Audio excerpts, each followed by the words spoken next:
There you go. Hey. That's like a professional TV There you show. go. Look at that. Welcome to Inside Look. I'm Jeff Lyons, joined today by our old friend, former morning anchor, Sunrise Anchor, Shaelie Clark, now Velez. Welcome, Shaelie. Thank you for having me, Jeff. I'm so Good glad. to be back. I'm so glad you could make the big trip over from Owensboro. You know, I mean, it's good to get out once in a while. It is, and every time I come back, it looks a lot different. There's new roads and bridges closed, but I made it here. I thought you meant in here. You know, Oh, yeah, same. we keep New doing faces, stuff new around here. rooms. I love it. Yeah. Well, I wanted to first of all kind of have you tell how you got to Channel 14. And then we're going to touch a little bit on the December 10th tornado. The anniversary is today for Western Kentucky back in 2021. And you had a significant part in our coverage on that. I'm sure you remember that. But before we get to the tornado, how did Shaelie Velez, Shaelie Clark, just Shaelie, we'll just go by Shaelie. How did you become who you are? Where'd you grow up? What'd you do? How'd you get here? I am a born and raised Hoosier. Okay. And so I live up in the Indianapolis area. That's where my family was from. And so I graduated from Indiana Wesleyan University and I came down here for an interview at spring break. Knew it was close enough to home. And I got the job, came down here. That was in 2016. But this was the year that we opened the Owensboro Bureau. And so I was one of the first to be the reporters there in Owensboro. So I lived in Owensboro, reported in Owensboro for a year, before then moving to anchoring the mornings. Embedded in Owensboro. And you had your own little house and everything right there on the river, prime real estate. Yes. Still down there, right? Yes. So it was really cool to watch that building open and us expand coverage in Owensboro. And that's how I really got to where I am now, which I'm working for the city. Right. Well, it's kind of my full introduction circle. to Owensboro. Yeah, exactly. How was that coming? So this was your first job out of school, yes? Mm-hmm. So how was that? They said, "Hi, Shaelie, how are you? We'll see you in 6 months. Good luck in Owensboro." And off you went with your camera and your gear and your little bags and everything else. Was that a little daunting then to have to enterprise stories on your own? Yeah. And really what made it more challenging was because I was in the bureau, I wasn't even here in the newsroom. So my first year here, I hardly ever came to this building because I would report. I remember our news director at the time, he wanted me to live in Owensboro because his thinking was, well, we want a reporter who lives there, who's getting to know the town, and you'll know what issues are happening in the town. And so I didn't get to come here. So there was a challenge in that I felt a little isolated, but it actually worked out because I got to know that city really well. And I really, really enjoyed that year of covering Owensboro before then moving over here. What was your first story? Do you remember? I think it was Krispy Kreme opening. Oh, man, big news. Krispy Kreme's big no longer news. open, but I was there for the opening. Okay, well, that's a fun That was story. my first live shot, so it was an easy one. And you get the freebie donut, for your coverage. Even though we're not supposed to take gifts, who could resist a donut? I know. And I think like Friday after 5, I know you guys still go over there. Sure. Oh, yeah, we're there quite a bit. Yeah. So you work in Owensboro for a year, and then you come here to take over on 14 News Sunrise with Dan Katz. So now we've turned your day and your geography upside down. I assume you're still living in Owensboro, so you're having to make that drive every day, which must be a drag. Yes. A little Let me bit. tell you, the Audubon is very dark and empty at 1 a.m. driving in. So it was nice. I didn't have any traffic. I'll say that. No traffic. Unless Kirk Duncan, the photographer, passed you, right? Like I heard many stories of people that had either the morning shift or something driving back and forth from Owensboro, and the only other car you'd be passed by was somebody from here, usually. Yep, you'd only see news people and first responders out at that time. But I enjoyed my commute, honestly. And at the time, when I first moved to mornings, I wasn't even married yet, so it was not that difficult of a switch. I mean, yeah, it's hard to wake up at 1 a.m, but it was just me. Then I got married a few years in, and it was a little more difficult. But then I found out I was expecting our child, and that's when things had to change. Wow, you fast forwarded through the Sunrise era there. So and your husband's from Owensboro, right? Yes. So that was a fringe benefit of being the Owensboro reporter, yes, right? And do you know, I met him my first day that I moved to Owensboro. Was he working at Krispy Kreme? No. Actually, furniture. Yeah. I needed furniture. Okay. He sold me furniture. Okay. Yep. That's where we met. I hadn't even been in town 24 hours when I met him. So, What a story. I know. Isn't that crazy? Yeah. So, we're going to get back to Ashley Furniture and her husband in a second. So now you're on 14 News Sunrise, a lot more responsibility. You're anchoring, But then by the same token, everybody sees you every day. Now you go to the store and they're like, "Hi, Shaelie." Everybody knows you, right? Yes. And so that must have been an elevation in your career. Did you feel pretty good about that, doing that Yes. show? I was very excited. I was very thankful for our news director at the time. I didn't have any anchoring experience. He really took a chance on me, and I was really thankful for that. And he gave me the training to make me equipped for that position. And it was a lot of fun. First of all, working with Dan and Byron, love them. We're still very close to this day. And then our producers at the time, we all became very close. But I was excited. And I think what made it fun is I was still able to tell stories. That was my favorite part about the job. So I was able to come and anchor the mornings, but then after the show, take a camera and go back to Owensboro and do a story and then have maybe a week or two to put it together and make it really special. And I really liked that. That's fun to have the time, isn't Yeah. it? I'm doing a thing right now called Out and About. I'll do a little promotion for my own project here, but it's the same thing because when I reported, it always had to be done in an hour or less, and you just had to make very difficult decisions. But these Out and About pieces, there's no expectation on when they come out. So I try to do about one a week. And it's kind of like a painting. You kind of dabble at it and go away, think about it, and you've got time. So what kind of stories were you turning then when you had that sort of time? More feature or longer form type stuff, yeah? Feature and more happy, fun. Those features were my favorite. And they're my favorite too. Yes. I don't think we do nearly enough of I those, given the know. amount of hours of news that we have on the air. You think, can we just have one that's upbeat?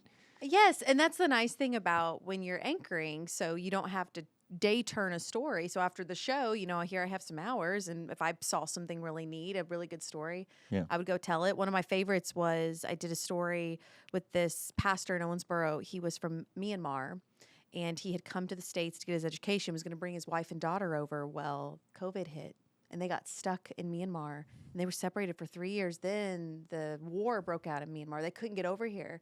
And so I got to be there as they were trying to get the family, and then I got to be there when they reunited, when they finally got them back. So the story had an arc of 3 years or more? I mean, a long It time. was they were about in 2 years without seeing each other when I first did the story, and a year later I got to be there at the airport when they saw each other for the first time. And I'm still close to them to this day. That's great. Yeah. Okay. So They didn't do I your like- wedding, did they? I mean, you could work it all into the story here. Yeah, no, but we are close family friends with them. They just bought their first home, and we went to their housewarming party the other day. But I was thinking, man, I remember doing that story when they couldn't get to the States. And so- now you don't have to turn a story No. for anybody or any reason, although you could. I mean, you got Yeah. a phone in your pocket. But Yeah. so during your time, of course, doing these fun stories, we had probably the biggest story, which was not a fun story, and that was the December 10th tornado, which happened on a Friday night. So you were already home, I'm assuming, in Owensboro, because this happened about 8, 9 o'clock, and then 10 o'clock when the tornado came through Dawson Springs, Bremen, and went across the tri-state. Were you aware of it at the time, or were you watching the news? I mean, everybody was kind of on high alert anyway, but also we were close to the holidays. Like Arden was down visiting family in Marshall County, Yeah. and we knew that and were worried for her. So what were you doing that night?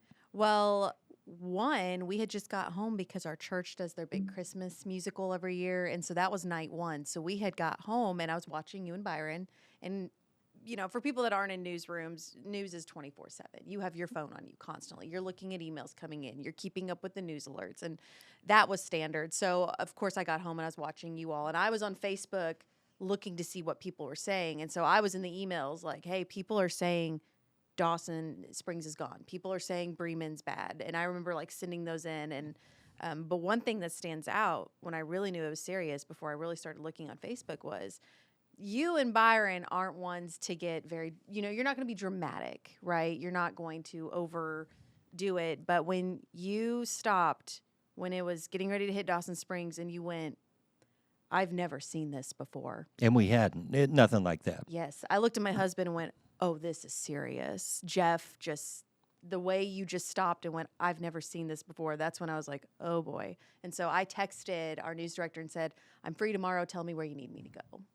And that was the start of that. So talk about Saturday morning. Now, this is the aftermath of the tornado, which had come through. First responders are swarming down there. So what's your first move Saturday morning? What time and where did you head and then what? So I called the Muhlenberg County dispatch and told them I was a reporter and to see if they could give me any information. And they said, we're going to have a PIO meet you at this church right outside of Bremen. They couldn't give me much other than I remember them saying, we do have fatalities. They'll give you more information if you Yeah, could just and get a there. public information officer from the Yes. state police or someone. Yes, Yeah. this would have been, this was state police. Yes. So this was like 4 a.m. I came here, grabbed stuff, went down there because I wanted to be there the second the sun came up because we had Aaron Hancock down there that night, but it was dark. So we really couldn't get a good feel for what the devastation was because it was so dark out. And so we wanted to be there the first sunlight. And so I got down there and I met the PIO, with the state police, and I asked him, we're hearing their fatalities. Are you able to tell me anything? And I think at that time, if I remember correctly, I can't remember if it increased or they may have been a little wrong, but he said, I believe we're at 11 and it does involve a child. And I remember seeing his eyes water because these were his friends and family. And that's when it hit. I mean, this little town, one fatality is a lot, but that many. And so that's when he said that they were going to drive me in. And this was our first live look of the devastation because we didn't have good service. I don't know if you remember that. There was no service. Well, yeah, get a hold the of each tornado other. took down a lot of the cell phone infrastructure, and so it was really hard to get calls in and out of there. We had to use a satellite truck, I think, from NBC or CBS or CNN to get our signal out on Monday for the coverage. But you were there. They're still pulling people out. Yes. And is this the first time you've ever been in that situation, as a reporter? Yes. And it was, they were very, I will say, for everything they were going through, they worked really well even with us because they basically said, it's really dangerous to go in there by yourself, so let us drive you through. And so I believe it was me and Samantha Johnson, who was a reporter here. She was with one officer and I was in the front car. And I think I was talking and then she held the camera and they drove us through. And I believe it was Randy and Jackie, maybe even you were here. This would have been like that Saturday afternoon.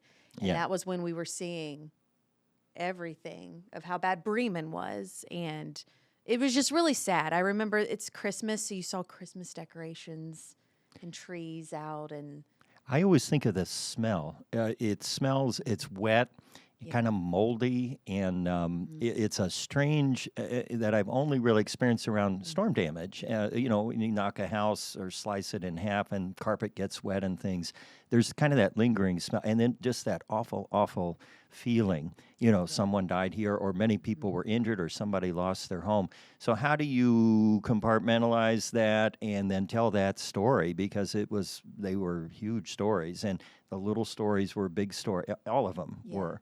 And you were down there in the midst of it. How long were you down there that first day? Well, that in Bremen, I think I rolled back into here around 3, and I put together a story that aired that night. I had to get back to our church for that Christmas.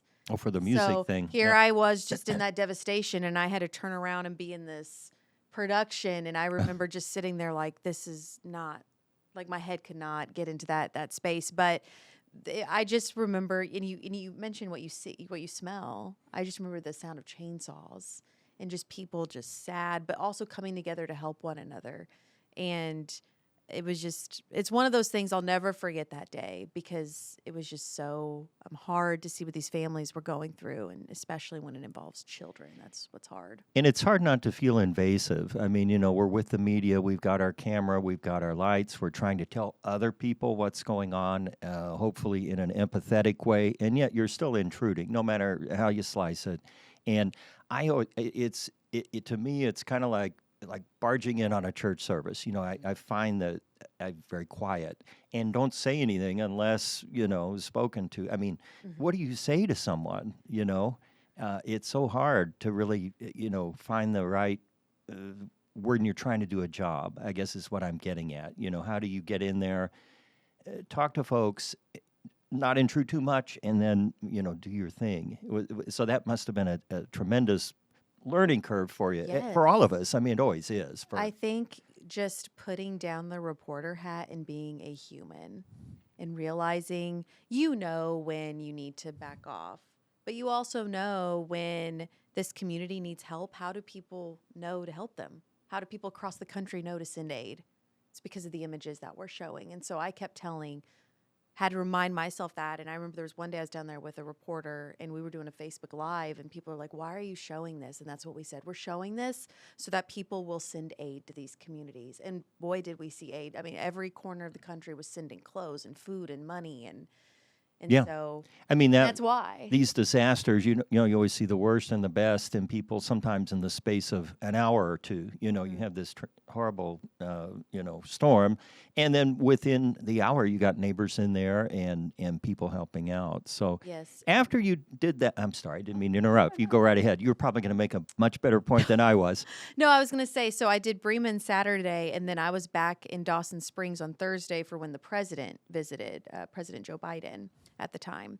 And that was the first time I'd seen Dawson Springs. And again, you're just blown away by the devastation. But to see people come together to help one another.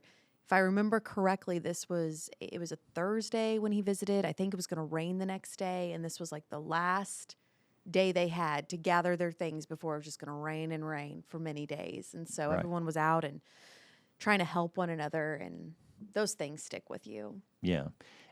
So after all of that, how did that then maybe recalibrate or change the way you approach reporting? Or did it? Maybe it didn't.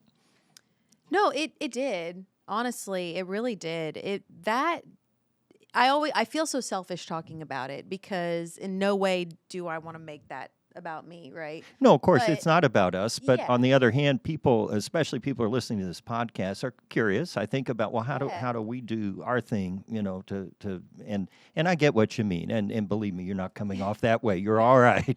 Well, but all that to say is I had nightmares for weeks. I can remember just tornado nightmares. I'd wake up in the night and sit straight up, and this went on for weeks. And I just remember thinking, if I'm having those nightmares, can you imagine the people that lived through that? I can't. And I had the very same experience, if that makes you feel any better. Yeah. I did. And on our side of it, because we were basically here covering and warning, when there are fatalities, there's a sense of guilt. You know, like, did we do everything we could? How could we have done better? And we go through that anytime. You know, I'm sure anyone that's in the realm of dealing with helping people, whatever, you always wonder, well, what more could we have done? And that's tough. But yeah, after being down there, it stuck with me for a long time, and I don't think that's selfish to share that. I mean, that is the truth. You know, it sticks with anybody. So did you go back then the year later, or had you already left at that point? I think we did a 1-year anniversary, or were you already with the city then? I had already left for the city at that point, and I have not been back to Bremen or Dawson Springs since. I've wanted to go down there just to see how they've rebuilt and how far they've it's incredible. I was at Dawson Springs at the elementary school I guess it was either last year or the year before, to talk about the eclipse. And drove into town, and I thought, well, there's where we did and the park still hadn't been rebuilt. We were up by the swimming pool, Yes. but the neighborhoods, had started to come back a little bit. So I drove around a little bit and looked. So we were talking then about Owensboro. You came from there, here, did your thing. Now, did you have your first child yet? And what was the catalyst that you said, you know what, I want to live in Owensboro with my husband? Radical thought, right? Yeah. So we were living in Owensboro dating, then we got married, and then so let's see here, timeline. I guess this would have been spring of 22. Right. I find out I'm pregnant. And I think it's funny, my Sunrise team found out. Do you know how they found out I was pregnant? So They're news reporters. They have ways. I am a coffeeaholic. I love my coffee. I'm I need tons of caffeine all the time. And Tanner Holbrook at the time overheard me order a decaf coffee. And he was like, decaf? And I was like, Yeah. Yeah, decaf. That's fun the ticket. story, y'all. Yeah, I'm pregnant. And so they were the first to know that baby Ruthie was on the way. And so just waking up in those early morning hours, I had to start thinking, am I going to be able to do this? Yeah. So opportunities arose, and I took it. Yeah. So you went back to Owensboro, and you're using your storytelling skills, a lot of what you did here Mhm. for the city and everything. Describe what your job is now for Owensboro for those who might not know. Yes, it's been a lot of fun because when I first went into that position, it was new. So I got to create it. Oh, And yeah, that's it a was perk. exciting. Yeah. Yes. And so I work with all of our departments and do social media videos and any communication efforts. So police, fire, parks, public works. Anytime there's snow, I'm not the reporter, but I'm showing videos of our crews going out to plow and I've I'm seen doing your stuff. updates. I'm like, she's still a reporter. I'm still a reporter. Yeah. Yes. There's always that little piece of you that'll always be a reporter. Yes. I get a little excited. Like the other day, they were sending me videos of the plows, and I'm like posting in a little excited. So I get to do that now. It's a lot of fun. I do get to do some storytelling with that. What's interesting now is we're in this day and age of funny videos, and people don't think, oh, you can be funny in the government. And we have found you can introduce humor to get messages across to community Sure. members. Like I could go do a video on how we're going to pick up your leaves. That can be really boring. Or I can make my crews dance and tell you about how we're going to get your leaves, and people will listen. And so that's been really And they'll fun. watch and share it too. Exactly. So I are go you on from- are you on TikTok? Does Owensboro have a TikTok account? We don't have a TikTok, but we are on Instagram Reels. Okay. So same kind of format, Yeah, but sort- we're not on quite the TikTok yet. Yeah. What was the biggest surprise for you going over to work for the government, basically the city government, versus working here in the broadcast industry and communications? Probably one a consistent schedule Yeah. off at 5. That was weird. And that's to it. me. It shuts down at 5. 5 o'clock. Yeah. Yeah, you're done. You're coming over to get paperwork. Sorry. Yeah. Whereas where we talked about earlier in the news, I would have my phone on me all the time. You never knew if something was going to Right. happen or if a source was going to text you about something or an emergency going on. And so having my phone and just being able to put it down at 5 o'clock, that was probably the weirdest part. And it took me a long time too to not have the news bugs. You'd see something and be like, oh, I need to let them know this is happening. Oh, I don't work there anymore. Yeah. Or answering emails at 3 in the Yes, morning and that kind of yes. stuff. Yeah, it did take me a while to start waking up. Although I and will stuff. say, I emailed you during the 6 o'clock news, and you answered inside. I thought there's no way she'll see this until Don't let tomorrow my morning. coworkers know this, Jeff. You're giving my secrets away. I That's all did right. happen to see that, and I was like, oh, it's Jeff. I'll email him back. I get preferential treatment. Plus, I don't need Yes. my leaves picked Yes. up or anything. So, talk a little bit more about Owensboro. There's a lot going on there, and in the tri-state, I always think of Owensboro as like. Well, it's not Oz, but it's just like the Emerald City. You come over that bridge when it reopens, One and day. it's gorgeous. I mean, there's just all kinds of stuff going on. So that must really be fun to promote and to work with. What are you most proud of with Owensboro? Ooh. As I guess while you're not a lifelong Owensboro resident, you're certainly a Yes. prominent resident I've now. been there almost 10 years now, so I feel like Yeah. I'm almost in the club. Like everyone from Owensboro that lives in Owensboro is mostly from Owensboro. I always felt like an outsider. Now I'm coming up on 10 years, y'all. So I'm one of you. Look at me, I just dropped a y'all. Uh-huh. I'm one of them. That's okay. So I love Owensboro. I've always loved Owensboro, and I think what makes my job so easy is it's easy to promote. I mean, we do the city in particular. They make sure that everything they do is good. And so when you're looking at the events like the air show, our Christmas events, this past year we did Illuminate. I mean, these things can market themselves because they're just so good. And so that's a lot of fun. And How is Owensboro able to pull that off? the people that work there. I mean, but what is it about them, or is it leadership? Is it money? Is it drive, determination? What is it that Ooh. causes it to be usually several notches above the normal? I think it's a combination of when they revitalized the riverfront, they created a stage for these amazing events. So you've got a beautiful stage, you've got the space for it. Then you have leaders and people in positions who, like our public events director, I work very closely with him. He's one of them that recruited me to come work over there. When you work with him on these events, it's like we could do the event like this, or we could make this really good. And all those little details that I wouldn't even notice if I was putting on an event. Yeah. He does. And so that's how these events are so spectacular, is because every little thing's been thought of how we can make this the best it can be. and Even it works. Friday after 5, such a commitment because you've got every weekend essentially from Memorial Day to Labor Day. And yet you have live entertainment at 2 or 3 venues or stages, maybe more than that, and activity. I mean, that is a huge commitment for someone or some people to pull off, and yet they do it with aplomb. You never hear anybody say, well, we're not going to do that again. At Yeah. least it doesn't get out. So maybe you're doing a good job of, keeping the lid on things. They've got a good board over there that puts that event on every year. And the thing about these events, it makes people proud of their city. When people are proud of the place they live in, they go and they share the fun things. I know one of the things I love promoting the most is our Christmas stuff. So our riverfront, every year they're adding new things out there. So we've got our tree and then the big light tunnel, then the ice rink. And it's so fun to see then people go out there and see the videos we're posting of the tree and then go take their family photo because they saw our video, and then they're posting things like, we live in a Hallmark town and we live in it looks like a movie, and now we have this company doing movies in Owensboro. I don't know if you knew that. We had our big world premiere last Saturday. Cool. I think the movie was called Bachelor Santa. Okay. Not sure when it'll be out, but shot there in our beautiful city. Can we look for you in the background as an extra I or do anything not like make an that? appearance. I prefer life behind the camera these days, Jeff. Okay. Well, I'm glad you came out from behind the You're camera welcome. one more time just to do the podcast here with us. Yes, It's been so absolutely. good to talk to you, Shaelie. I'm glad you came back and shared your memories, and you're doing great over there. I see, I can judge your caffeine intake by the number of press releases you put out a day. So if I see more than 4 or 5, I'm no. like, she's I'm sorry. she's I've tried to limit. Oh, I'm kidding you. I don't have to deal with. I just delete them all. Say, you That's can hit for delete, be news. done. That's Yes. right. Shaelie Velez, thank you so much. Thank for you, Jeff, coming for over. having me. This is fun. Yeah. And great to see you all Well, again in the old stomping ground. Yeah, come again.